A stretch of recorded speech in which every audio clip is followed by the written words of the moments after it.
But I am confused still because I'm grappling with real answers, and really, how could we solve these problems?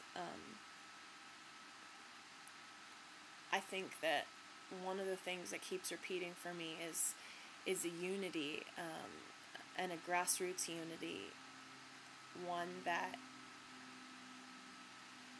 it doesn't take much to belong to or to be proud of or be a part of.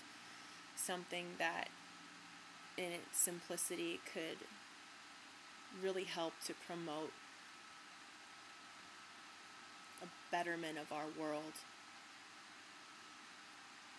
And I'm throwing around ideas like this in my head, and in the meantime I'm also involving myself in organizations that I feel, in one in particular that I feel can really get somewhere, and that one is Earthday Brazil, which I have spoken about before. I really see some great unfoldings. There's good philosophy behind it, and one of the things they got coming up, as I've spoken about, is the Change We Must video, and that's going to be sometime in the next couple months. Going to be a really powerful message for the need to change, because I think ultimately that's going to be, the word change is overused right now, but it ultimately is what we need in a lot of ways. And it's hard to do. It's extremely difficult to do. We're hardwired a lot of the time to repeat patterns. It helps us survive if we continue to do the same thing over and over again. It opens up space in our mind for other things. When we change, we have to focus on maybe things we didn't have to focus on before, and it's very hard. It takes a lot of bravery. And then they also have this idea for festivals, starting with one, which will be in Brazil, and then hopefully spreading to other cities as well, to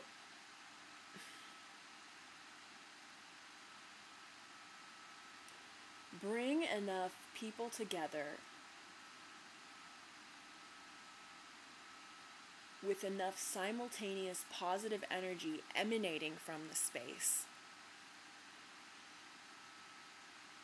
that we could create a shift in the collective unconscious, in the world's energy, which is a very big idea. But I think it's one of the ways that we could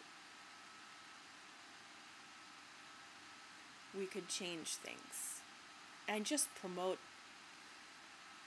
a better world, And a lot of these things, it kind of reminds me of the 60s, or the movement of the 60s and the empowerment of the people and during that time period, and how, it seems like this is a lot of the research, thinking that I've done, just that a lot of that just created such a powerful message, one that's been felt for generations, and I think in a lot of ways that was squashed.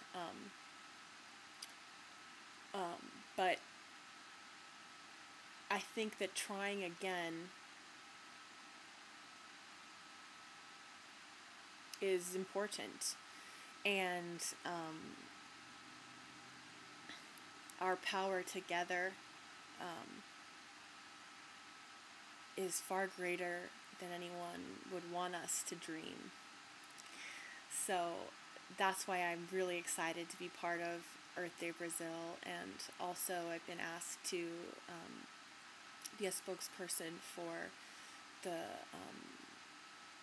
war and rebel atrocities going on in the world, which is actually a pretty intimidating thing to take on for me, because it is so hard to hold those things. It's almost the kind of thing you almost want to immediately forget about once you heard.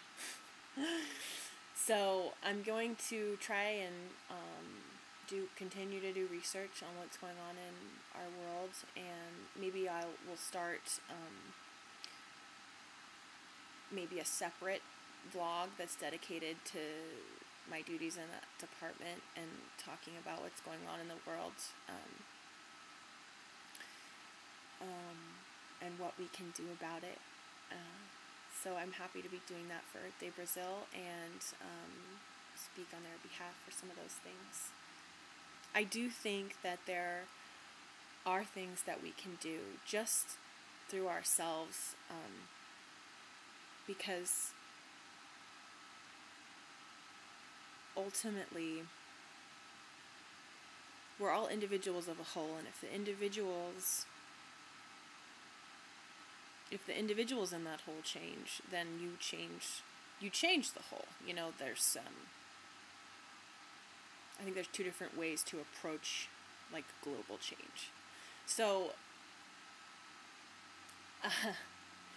it's been said before, but it's true that love is ultimately the answer to so many of our problems. Most of them, all of them, probably at the root.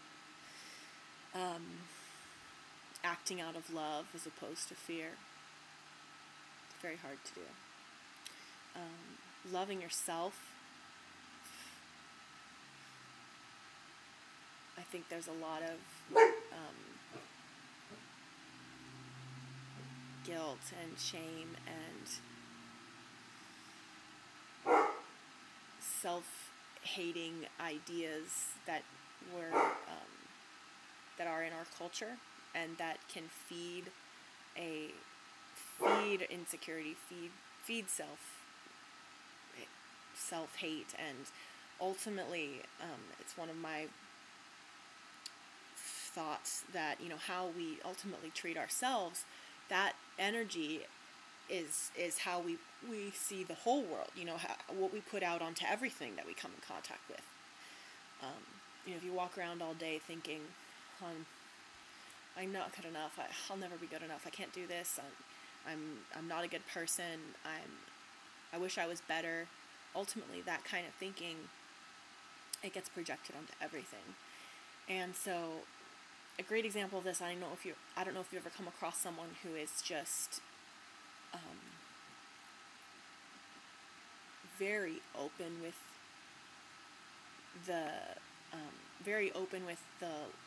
love within them. You know, they're very loving and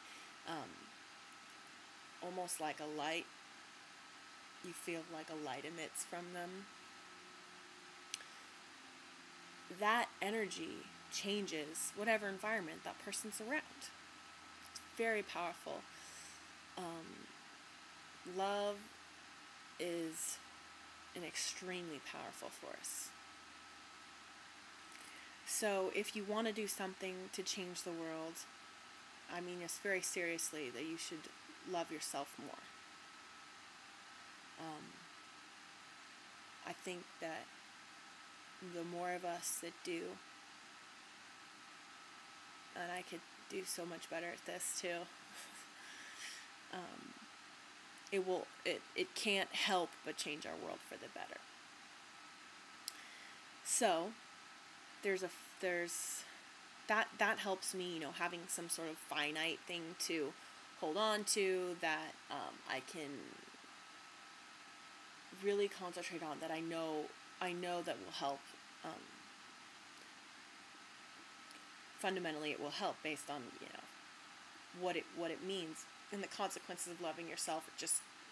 That's what will happen. Things will get better with more love in our world. And then I'm gonna still just spend a lot of my conscious hours thinking about, or awake, you know, hours just thinking about other ways to bring us together and improve our world. So I hope that's just as good as the first time that I recorded this.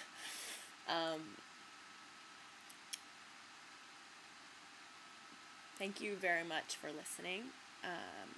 And I hope you're having a great day. And I don't know, I'm feeling compelled to say, if you have any questions or comments, I really hang out on Facebook the most. I'm very present there.